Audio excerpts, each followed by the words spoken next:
नमस्कार दोस्तों, I am sure recently आपने कुछ सुना होगा कि सरकार के द्वारा अप्रूव किया गया है एंटीबॉडी कॉकटेल। एंटीबॉडी कॉकटेल एक प्रकार का ड्रग है जो कि बनाया जाता है रॉश बेसिकली मैं बता दूं तो ये स्विट्जरलैंड की फार्मास्यूटिकल कंपनी है, इन्होंने ये मैन्युफैक्चर किया है और ये बेसिकली काम आता है कोविड-19 पेशेंट्स के ऊपर। जो हाई रिस्क के पेशेंट्स होते हैं उनके ऊपर ये पर्टिकुलर ड्रग दिया जाता है जिसको कहा जाता है एंटीबॉडी कॉकटेल। यहां पर आप न्यूज देख सकते हो, रॉयटर्स का है, इंडिया अप्रूव्स रॉश रीजेनेरॉन मैं बेसिकली बता दूं कि इनका पार्टनरशिप हुआ है रॉश के साथ, ठीक है। So it is a antibody cocktail to treat कोविड-19। तो इसको डिटेल से जानेंगे कि एग्जैक्टली है क्या। भारत ने अप्रूवल दे दिया है और मैं आपको बता दूं कि जो डोनाल्ड ट्रंप थे जब उनको कोविड हुआ था पिछले साल अक्टूबर में, उनको भी ये वाला ड्रग दिया गया था। तो ये काफी इंपॉर्टेंट हो जाता है। भारत में कब आएगा, क्या इसमें सिचुएशन है, इन सब के बारे में जानेंगे। चलिए आगे बढ़ते हैं। मैं हूं अंकित अग्रवाल और अपडेट के लिए आप मुझे फॉलो कर सकते हैं इंस्टाग्राम, फेसबुक और ट्विटर पर। मेरे लेक्चर की हर पीडीएफ आपको फेसबुक पर तो मिलेगी,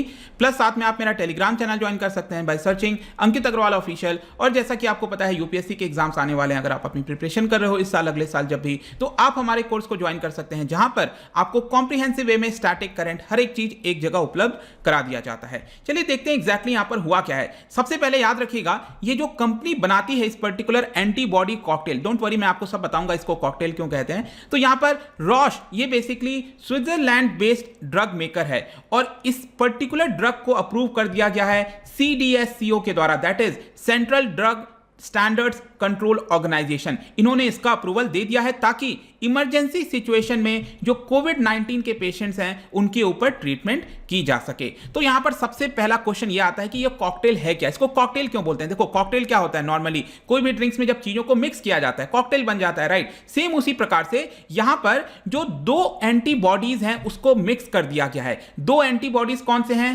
कैसिरिवीमैब, ये आप देख सकते हो कैसिरिवीमैब, और दूसरा है इमडीवीमैब, ठीक है। इमडीवीमैब और कैसिरिवीमैब, इन दोनों पर्टिकुलर एंटीबॉडीज को मिक्स कर दिया गया है, इसका कॉकटेल बना दिया गया, एक प्रकार का मेडिसिन बना दिया गया है, इसीलिए इसको एंटीबॉडी कॉकटेल कहा जाता है। इसके बारे में और मैं आपको बताऊं तो ये दोनों आप एंटीबॉडीज देख रहे हो ना, ये एक प्रकार का मोनोक्लोनल एंटीबॉडीज है। मोनोक्लोनल क्या होता है, देखो मोनो मतलब सिंगल, पॉलीक्लोनल एंटीबॉडीज का मतलब हुआ ये डिफरेंट इम्यून सेल से मिलकर बनाया जाता है, लेकिन मोनोक्लोनल एंटीबॉडीज ये एक प्रकार से जो सेम इम्यून सेल्स होते हैं, जो पेरेंट सेल होते हैं स्पेसिफिकली, उसी सेम आइडेंटिकल इम्यून सेल से मिलकर बनाया जाता है। इसी की वजह से इसको मोनोक्लोनल एंटीबॉडीज कहते हैं। तो ये जो दोनों मैंने एंटीबॉडीज के बारे में बताया, ये मोनोक्लोनल एंटीबॉडीज है, या फिर आप कह सकते हो कि लैब के अंदर ये प्रोटीन बनाया गया है। ये भी एंटीबॉडी एक तरह से क्या है, प्रोटीन है। तो ये लैब के अंदर प्रोटीन बनाया गया है, ये एक तरह से मिमिक करता है हमारे सिस्टम्स एबिलिटी को। मतलब कि जब वायरस हमारे बॉडी के अंदर आएगा और हमारा जो स्किन है, ये जो आप देख रहे हो ये पिंक कलर का ये स्किन है, और इसमें आपको पता है ACE2 रिसेप्टर होता है। तो जो स्पाइक प्रोटीन है वो आपका कोरोना वायरस का स्पाइक प्रोटीन इसमें अटैच करने की कोशिश करेगा, तो इसको रोकने में ये सक्षम होता है, बेसिकली बताया जा रहा है।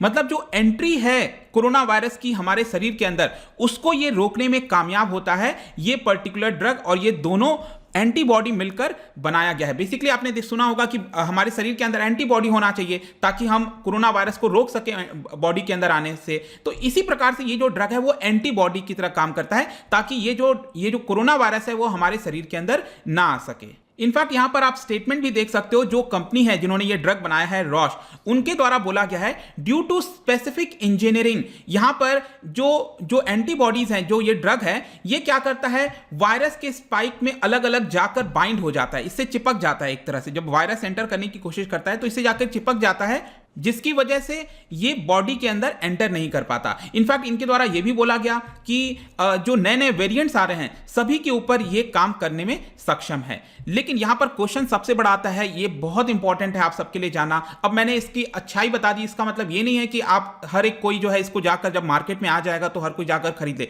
प्लीज ऐसा मत करिएगा। हु कैन हैव इट, यहां पर क्लियरली बोला गया है जो अडल्ट पॉपुलेशन है उनमें माइल्ड टू मॉडरेट अगर सिम्टम्स होते हैं, अगर यहां पर कोविड होता है अडल्ट पॉपुलेशन में, तो यहां पर उनको दिया जा सकता है। अगर डॉक्टर कहते हैं, अगर डॉक्टर यहां पर कहते हैं कि ठीक है दे दो, तब जाकर दिया जाना चाहिए। इसके अलावा जो पेडियाट्रिक पेशेंट्स होते हैं, मतलब जो बच्चे होते हैं, बच्चे कहने का मतलब है कि 5-6 साल के बच्चे नहीं, 12 साल से ऊपर के जो बच्चे हैं जिनको हाई रिस्क है, उनको भी ये पर्टिकुलर ड्रग दिया जा सकता है। इसके अलावा यहां पर आप देखिएगा, ये जो दोनों ड्रग मैंने आपको बताया ना, यहां पर कैसिरवीमैब और इमडेवीमैब, तो ये जो दोनों ड्रग है इसकी संख्या आप देख सकते हो 600 mg ईच, ठीक है। तो 1200 mg टोटल मिलाकर 1200 mg का ये ड्रग होता है। ये यहां पर कंबाइंड डोज के फॉर्म में दिया जाता है और ये सब कॉन्टिन्यूस रूट का मतलब है ये आप देखोगे आपका जो स्किन होता है उसके जस्ट नीचे, जो ऊपर वाला हमारा स्किन है उसके जस्ट नीचे यहां पर सब कॉन्टिन्यूस टिश्यू है, इसी के अंदर इंजेक्शन के माध्यम से, ठीक है,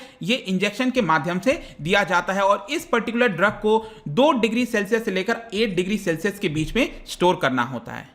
तो यहां पर ध्यान रखना है ये किसी प्रकार का टैबलेट फॉर्म में नहीं है, ये आपका इंजेक्शन फॉर्म में दिया जाता है। और जो हाई रिस्क की मैंने बात की, हाई रिस्क पेशेंट का मतलब होता है जो 60 साल के ऊपर हैं और आपने सुना होगा कोमॉर्बिडिटीज, उन पेशेंट्स को जिनको कार्डियोवास्कुलर डिजीज हो गया, क्रॉनिक लंग और किडनी डिजीज है, डायबिटीज है, उनको यहां पर जो है आपका दिया जाता है। लेकिन नेक्स्ट यहां पर क्वेश्चन है कि ये कितना इफेक्टिव है, मतलब हमने ले तो लिया लेकिन कितना इफेक्टिव होगा। तो यहां पर रॉश के द्वारा बताया गया है कि 3 फेज का ट्रायल उन्होंने किया था ग्लोबली, करीब 4567 high risk non hospitalised patients के ऊपर, और यहां पर उन्होंने बताया कि इसकी वजह से, ये ड्रग देने की वजह से यहां पर हॉस्पिटलाइजेशन और इवन डेथ 70% की कमी आई है इसके अंदर, जो कि एक अच्छी बात है। अगर ऐसा पॉसिबल है तो डेफिनेटली इसका अच्छा इस्तेमाल किया जा सकता है। इनफैक्ट इन्होंने ये भी बताया कि ये ड्रग देने की वजह से जो सिम्टम्स हैं कोविड के वो छोटे हो जाते हैं, मतलब कि जो सिम्टम्स हमें 10 दिन तक रहता था उसके बजाय यहां पर 4 दिन के अंदर ही सिम्टम्स जो है वो आपका खत्म हो जाता है। और नेक्स्ट यहां पर फिर आपके मन में आखिरी क्वेश्चन आएगा कि ये कब तक अवेलेबल होगा भारत के अंदर, क्या प्राइस है। देखो इन सब के बारे में अभी तक रिवील नहीं किया गया है। जो रॉश फार्मा है भारत के अंदर, मतलब इनका जो ब्रांच है भारत में, उन्होंने कहा है कि हम इसको इंपोर्ट कराएंगे, लेकिन इसका जो मार्केटिंग और डिस्ट्रीब्यूशन है वो सिप्ला के द्वारा किया जाएगा। याद रखिएगा, सिप्ला के द्वारा इसका मार्केटिंग और सब कुछ किया जाएगा। और अभी के लिए कोई भी इंफॉर्मेशन इनके द्वारा नहीं बताई गई है कि ये कब तक आएगा। जल्दी आ सकता है, ऑब्वियस सी बात है, अब क्योंकि यहां पर अप्रूवल दे दी गई है। प्राइसिंग वगैरह ये सब आगे चीजें पता चलेगी, सिप्ला ही इसके बारे में सारी जानकारी देगा। लास्ट में यहां पर एक और क्वेश्चन आता है कि इसका इस्तेमाल और कहां पर हो रहा है। तो देखिए, एक तो यूएस में और यूरोपियन यूनियन के अंदर इसका इस्तेमाल हो रहा है। लास्ट टाइम मैंने आपको बताया जैसे कि डोनाल्ड ट्रंप को दिया गया था, तो उनको कोविड हुआ था, उस समय इसको इमरजेंसी यूज ऑथराइजेशन कर दिया गया था यूएस के अंदर। और सेम इसी प्रकार से यूरोपियन यूनियन के अंदर भी वहां की जो कमिटी है, scientific opinion of the committee, उनके द्वारा भी अप्रूवल दे दिया गया। तो भारत में इसका अप्रूवल वहां के बेसिस पर दिया गया है। भारत में इसका कोई ट्रायल या ऐसा कुछ किया नहीं गया है, लेकिन हाँ, क्योंकि वहां पर अप्रूवल दिया गया था यूरोपियन यूनियन जैसे देशों ने और यूएस ने, इसकी वजह से हमने भारत में भी इसका अप्रूवल दे दिया है इमरजेंसी यूज के लिए। तो ये पूरा वीडियो था दोस्तों। यहां पर जो एंटीबॉडी कॉकटेल के बारे में काफी चर्चा हो रही है, आई होप कि आपको समझ में आ गया होगा। इसके बारे में जाने से पहले देखिए, काफी इंटरेस्टिंग क्वेश्चन है, Who among the following makes the active components of medicine? देखने में लग सकता है इजी है, लेकिन बहुत लोग, लेट मी टेल यू, इसमें मिस्टेक करते हैं। एक्टिव कंपोनेंट बेसिकली कहने का मतलब है कि बायोलॉजिकली एक्टिव जो मॉलिक्यूल्स हैं वो कौन बनाता है, जो मेडिसिन के अंदर जाता है, ये कौन बनाता है, क्या आप बता सकते हो? इसका जो राइट आंसर है आपको पता ही है, मेरे इंस्टाग्राम पर तो आपको मिलेगा ही। अगर आप वहां पर नहीं हो कोई बात नहीं, टेलीग्राम से ले सकते हैं। मैं कई सारे एमसीक्यूज यहां पर डालता रहता हूं स्टोरीज के फॉर्म में, आप जाकर प्ले कर सकते हो। अगर आप मुझसे इकोनॉमी पढ़ना चाहते हैं, कोई भी कोर्स परचेज करना चाहते हैं, स्टडी IQ ऐप पर जा सकते हैं। आई होप कि वीडियो आपको पसंद आया होगा। मिलता हूं आपसे next time. Till then, thank you very much, see you soon.